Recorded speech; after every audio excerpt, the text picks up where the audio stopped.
Assalamualaikum warahmatullahi wabarakatuh. Nama saya Siti Nur Khalifah, NIM 195051123, akan menjawab pertanyaan dari saudara Muhammad Akdam Baihaqi, NIM 195051117. Pertanyaannya, di makalah kelompok 8 dijelaskan bahwa CSR dilakukan untuk memenuhi harapan dari shareholder maupun stakeholders. Lalu, apa saja peran shareholder maupun stakeholder sehingga keduanya sama-sama diprioritaskan dalam pelaksanaan CSR? Dan yang kedua adalah, di makalah dijelaskan manfaat CSR adalah satu-satunya meningkatkan citra dari reputasi perusahaan. Apa saja aspek yang harus dipenuhi dalam menciptakan peningkatan citra dan reputasi perusahaan yang baik yang tentunya mendukung dalam pembangunan berkelanjutan. Untuk soal yang pertama, peran stakeholder dan shareholder dilihat dari fungsinya sebagai stakeholder alias pemangku kepentingan. Peran shareholder. Seorang shareholder dalam perusahaan umumnya memiliki beberapa peranan, misalnya seperti meliputi hal-hal berikut ini. Yang pertama, memiliki saham finansial di perusahaan.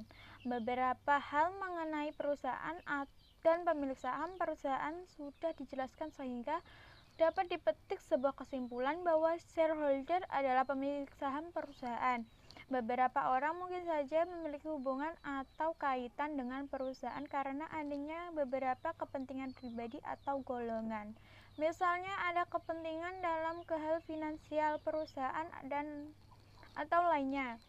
Namun, seseorang atau badan usaha yang menanamkan saham pada sebuah perusahaan sudah tentu memiliki hubungan secara langsung dengan perusahaan tersebut. Kemudian, oleh karena itu kehadiran shareholder dianggap sangat penting bagi sebuah perusahaan sebab saham bisa saja menjadi modal bagi sebuah perusahaan untuk bisa berdiri dan terus beroperasional. Penanaman modal berupa saham tentu merupakan suatu bentuk dukungan kepada perusahaan terkait. Kemudian yang kedua sebagai stakeholder. Sekilas memang istilah stakeholder hampir sama dengan shareholder, namun sebenarnya kedua istilah ini memiliki perbedaan. Walaupun keduanya sama-sama merupakan istilah yang biasa dijumpai di dunia bisnis atau usaha. Anda yang berkecimpung di dunia bisnis atau mungkin Anda yang merupakan pemilik perusahaan tentu sudah tak asing dengan istilah stakeholder. Istilah stakeholder sendiri mengacu pada berbagai pihak yang mempunyai kepentingan dalam hal finansial perusahaan. Oleh karena itu, stakeholder selalu memiliki hubungan dengan sebuah perusahaan. Melihat peran dari stakeholder, maka bisa disebut pula bahwa pemilik saham dari sebuah perusahaan bisa saja menjadi bagian dari stakeholder. Namun, lain halnya dengan stakeholder yang belum tentu memiliki hubungan dengan sebuah perusahaan karena berhubungan dengan perihal saham. Mungkin saja seorang turut menjadi stakeholder karena ia bekerja di sebuah perusahaan tersebut atau mungkin menjalin kerjasama dengan perusahaan tersebut. Kemudian yang ketiga adalah menerima dampak secara langsung dari perusahaan. Jika Anda memutuskan untuk turut memiliki saham dari sebuah perusahaan, maka Anda setidaknya perlu mengenal perusahaan tersebut. Sebab apapun yang terjadi pada perusahaan bisa berpengaruh pada Anda dan pihak lain yang telah turut memiliki saham dari perusahaan. Baik untung maupun rugi yang diterima oleh sebuah perusahaan tentu saja hal ini akan memberikan dampak dan pengaruh secara langsung pada Anda yang turut memiliki saham perusahaan tersebut. Sebenarnya, setiap memiliki saham perusahaan nantinya akan mendapatkan laba yang memang dibagi oleh perusahaan dalam bentuk dividen. Namun, bisa saja pada suatu periode perusahaan tersebut tidak mengalami peningkatan dan bahkan mengalami kemunduran. Tentu saja, hal ini akan merugikan karena adanya kerugian. Kemudian yang Anda peroleh dari penanaman saham akan menambahkan kemunduran atau penurunan. Yang keempat adalah hanya sebagai penanam saham. Salah satu hal yang mungkin menjadi keterbatasan dari seseorang shareholder adalah peranannya yang hanya merupakan penanam saham saja di sebuah perusahaan. Artinya, Anda sebagai bagian yang turut memiliki saham finansial perusahaan hanya menerima dampak dari apa yang terjadi pada perusahaan saja. Sebagai pihak penanam saham, maka Anda hanya menunggu dan melihat dari jauh apa saja yang terjadi pada perusahaan. Sebab dalam hal ini Anda tidak memiliki tanggung jawab dan pengaruh terhadap apa yang terjadi pada perusahaan. Bahkan mungkin Anda juga tidak turut dan ambil bagian dalam proses pelaksanaan bisnis oleh perusahaan. Hal ini berbeda dengan stakeholder yang biasanya merupakan bagian dari pelaksanaan perusahaan, sehingga turut berpengaruh dan memiliki tanggung jawab penuh terhadap proses operasional perusahaan. Kemudian, memiliki sebagian aset perusahaan. Yang dimaksud dengan aset perusahaan adalah dalam hal ini adalah segala hal yang menjadi kekayaan bagi sebuah perusahaan. Sebagai seorang penanam saham di sebuah perusahaan, maka tentunya Anda turut memiliki sebagian dari apa yang dimiliki oleh perusahaan. Sebagian dari kekayaan perusahaan bisa saja turut menjadi milik Anda. Kekayaan dari perusahaan bisa berasal dari mana saja, termasuk dari omset penjualan atau yang lainnya. Sebagian hasil atau omset penjualan ini akan menjadi milik Anda saat Anda menanam saham di perusahaan terkait. Kemudian, jika sebenarnya shareholder lebih cenderung berperan dalam hal pendukung dan atau penanaman modal, sehingga memiliki keterlibatan secara langsung dengan keuangan atau finansial perusahaan. Jika perusahaan untung, maka Anda juga bisa mendapatkan untung. Sebaliknya, jika perusahaan rugi, maka Anda tidak ada keuntungan yang berarti bisa Anda terima.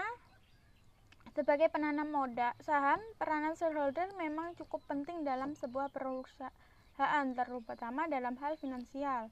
Kemudian dalam perusahaan, peran tiap-tiap stakeholder itu sebagai berikut. Yang pertama, sebagai pemegang saham dan pemilik berperan sebagai penyedia modal dan dalam perusahaan agar operasional berjalan.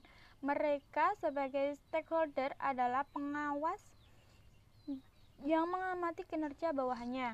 Kemudian, pegawai yang menjadi faktor penentu kinerja suatu perusahaan. Itu sebabnya mereka juga menjadi pemangku kepentingan perusahaan. Kemudian yang ketiga adalah supplier atau pemasok, turut memengaruhi kinerja perusahaan sehingga mereka juga turut menjadi pemangku kepentingan. Kemudian yang keempat adalah konsumen, berperan juga sebagai pemangku kepentingan karena mereka yang menggunakan produk kita dan menilainya.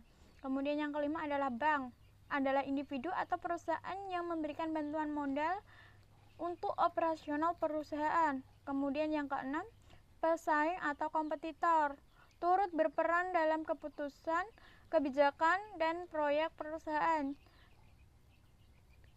Cek saja perusahaan mobil Toyota dan Honda yang bersaing ketat di pasar Indonesia seperti itu. Kemudian yang ketujuh adalah pemerintah, adalah pihak yang juga menjadi pemangku kepentingan sebuah perusahaan.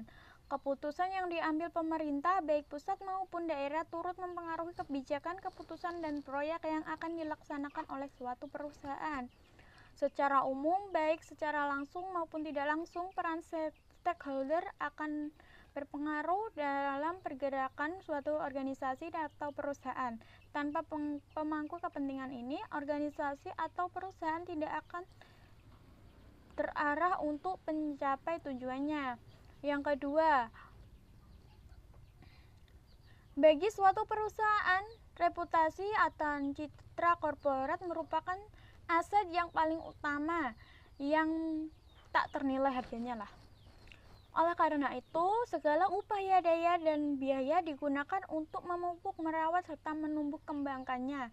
Beberapa aspek yang merupakan unsur pembentuk citra dan reputasi perusahaan antara lain. Yang pertama, kemampuan finansial. Yang kedua, mutu produk dan pelayanan. Yang ketiga, fokus pada pelanggan. Yang keempat, keunggulan dan kepekaan SDM. Kemudian yang kelima, reliability. Yang keenam adalah inovasi. Yang ketujuh adalah tanggung jawab lingkungan. Yang kedelapan adalah tanggung jawab sosial. Dan yang kedelapan adalah penerapan good corporate conversion atau yang sering disingkat dengan GCG. Kemudian arus globalisasi telah memicu dinamika lingkungan usaha ke arah semakin liberal, sehingga mendorong setiap entitas bisnis melakukan perubahan pola usaha melalui penerapan nilai-nilai yang ada dalam prinsip GCG, yakni fairness, transparan, akuntabilitas, dan responsibility, termasuk tanggung jawab terhadap lingkungan baik fisik maupun sosial. Berdasarkan pertimbangan nilai dan prinsip GCG, maka dalam rangka meningkatkan citra dan reputasi dan sebagai upaya untuk menunjang kesinambungan investasi, setiap enterprise memerlukan 3 hal, yakni adil atau fair kepada seluruh stakeholder atau tidak hanya kepada shareholder saja. Kemudian yang kedua adalah proaktif juga, berperan sebagai agent of change atau dalam pemberdayaan masyarakat di daerah operasi. Kemudian yang ketiga adalah efisien, berhati-hati dalam pengeluaran biaya yang sia-sia terutama untuk penyelesaian masalah yang timbul dengan stakeholder fokus di sekitar daerah operasi. Demikian jawaban yang bisa saya sampaikan. Mohon maaf apabila ada kesalahan. Wassalamualaikum warahmatullahi wabarakatuh.